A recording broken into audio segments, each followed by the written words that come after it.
আমাদের বর্তমান প্রেক্ষাপটে শিক্ষণীয় কি বিষয় আছে এবং এর কার্যকারিতা আজকের সামাজিক প্রেক্ষাপটে বা রাষ্ট্রীয় প্রেক্ষাপটে কতটুকু আছে? যে মদিনা সনদ যেটা, এটাকে বলা হয় আসলে আত-তাহালুফ আস-সিয়াসি ফিল ইসলাম। ইসলামে একটি রাজনৈতিক চুক্তি, বিভিন্ন প্রতিপক্ষ বা বিভিন্ন জাতিগোষ্ঠীর প্রজাসাধারণ কোনো রাষ্ট্রে থাকলে তাদের সাথে কিভাবে রাষ্ট্রীয় বিধিবিধান একটা সাম্য, ইনসাফ, ন্যায় নীতি ভিত্তিক চলা যায়, সহ অবস্থান করা যায়, সেটা করার জন্য একটা চুক্তি নবী সাল্লাল্লাহু আলাইহি ওয়াসাল্লাম করেছিলেন। ৬৬ ধারা বিশিষ্ট একটি চুক্তি করেছিলেন। এর মধ্যে লেসনগুলোকে প্রথমে একটু বলবেন আমাদের। একটু হ্যাঁ, শুরুতেই যেটা আমরা দেখব যে এখানে শুরু হচ্ছে বিসমিল্লাহির রহমানির রহিম। বিসমিল্লাহির রহমানির রহিম দিয়ে কিন্তু মদিনা সনদ শুরু হয়েছে। অনেকে কিন্তু আমাদের বাংলাদেশে বিতর্ক করছেন যে মদিনা সনদে বিসমিল্লাহির রহমানির রহিম ছিল না। না, এখানে সরাসরি। আর মদিনা সনদ তো মানব ইতিহাসে প্রথম সনদ। হ্যাঁ, প্রথম সনদ। জি, বিসমিল্লাহির রহমানির রহিম। হাযা কিতাবুন মিন মুহাম্মাদিন নবী বাইনাল মুমিনিনা ওয়াল মুসলিমিন মিন কুরাইশ ওয়া ইয়াসরিব ওয়া মান তাবিআহুম ফালাহাকা বিহিম ওয়া জাহাদা মাআহুম। এটি একটি চুক্তিপত্র মুহাম্মদ সাল্লাল্লাহু আলাইহি ওয়াসাল্লামের পক্ষ থেকে, যিনি নবী।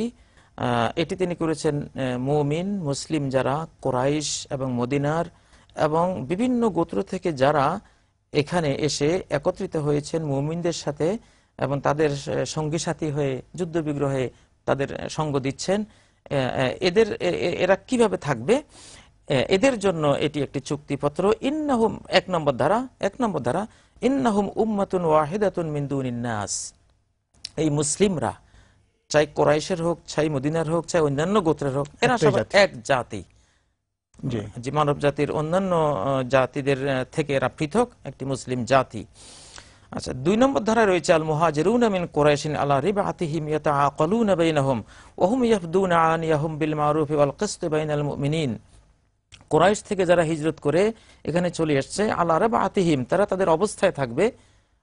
মক্কা যে অবস্থা ছিল, যেভাবে তারা গোত্রীয়ভাবে থাকতো, এখানে সে অবস্থায় থাকবে। ইয়াতাআকালুনা বাইনাহুম, তাদের মধ্যে কেউ যদি খুন হয় তাহলে যেভাবে ওই সময় তারা দিয়ত, মুক্তিপণ, রক্তমূল্য দিত, এখনো সেভাবে দেবে।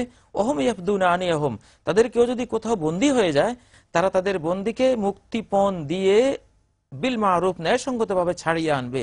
ওয়াল কিসত বাইনাল মুমিনিন, এবং তাদের মধ্যে ইনসাফ কায়েম করবে। আচ্ছা, মূল কথাগুলো কি বলা যাবে? কারণ আমরা তো এখানে ৮টি ধারা পর্যন্ত এই একই কথা বলা আছে যে তারা পূর্বাবস্থায় থাকবে এবং তারা বন্দীকে মুক্ত করবে ন্যায়সঙ্গতভাবে। ইমানদারদের মধ্যে খুব ইনসাফপূর্ণ আলোচিত হয়েছে, শুধু সেটা বলুন। জি, বিষয় তো অনেকগুলো। তো এখানে আসলে কি ধর্মীয় কোনো বিষয় আলোচিত হয়েছে? অবশ্যই। অথবা একটা রাষ্ট্রের মধ্যে, মদিনা রাষ্ট্রের মধ্যে বিভিন্ন ধর্মের লোকেরা সবাই মিলে একটা সুন্দর সহাবস্থানে থাকার কথা কি এখানে এসছে? হ্যাঁ, বা সাম্প্রদায়িক সম্প্রীতির কথা কি এসছে? এখানে ৩টা সংগঠন আমরা দেখি।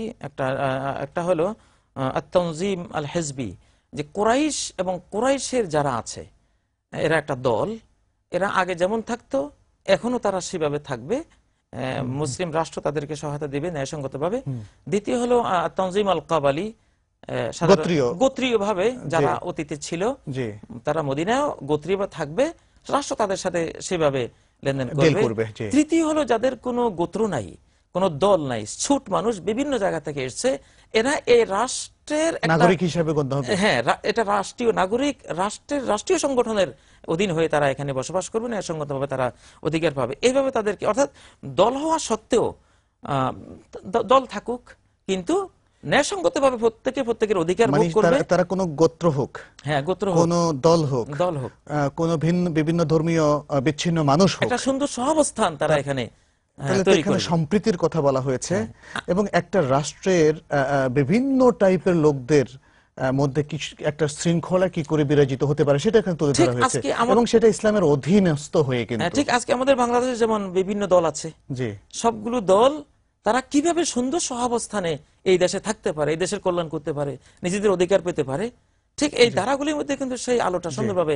আচ্ছা, মদিনা সনদের মধ্যে মানে এই যে শৃঙ্খলাগুলো বজায় রাখা বা রাষ্ট্রীয় অবকাঠামো তৈরি হলো, বা সবগুলোকে নাগরিকদের সবাইকে যে একটা শৃঙ্খলার অধীনস্থ করে রাখা হয়েছে, সেই শৃঙ্খলাটা কি ইসলাম বেসড কিনা, ইসলাম ভিত্তিক কিনা, অর্থাৎ সবাই কি ইসলামের আন্ডারে নিয়ন্ত্রিত ছিল কিনা? এখানে সেই মৌলিক কথাটা এখানে বলে দেয়া আছে ৫৪ নম্বর ধারায়, ওয়া আন্নাহু মা কানা বাইনা আহলি হাযিহি সাহিফা মিন হাদাসিন ওয়াস্তিজার, এই চুক্তিবদ্ধ মদিনার এই রাষ্ট্রের নাগরিকদের মধ্যে যত ঘটনা দুর্ঘটনা ঘটবে, যত তর্ক বিতর্ক, মামলা মোকদ্দমা বিচারিক কিছু ঘটবে, ইউখাফু ফাসাদু, যেগুলো থেকে বিপর্যয় আসতে পারে, এই সকল ক্ষেত্রে ফাইন্না মারাদ্দাহু ইলাল্লাহ আযজা ওয়া জাল্লা, এগুলো সব ফিরে নিতে হবে আল্লাহর কাছে, ওয়া ইলা মুহাম্মাদিন, অর্থাৎ কোরআন ও সুন্নাহ। আচ্ছা, আমরা মনে হয় এই সম্পর্কে পরে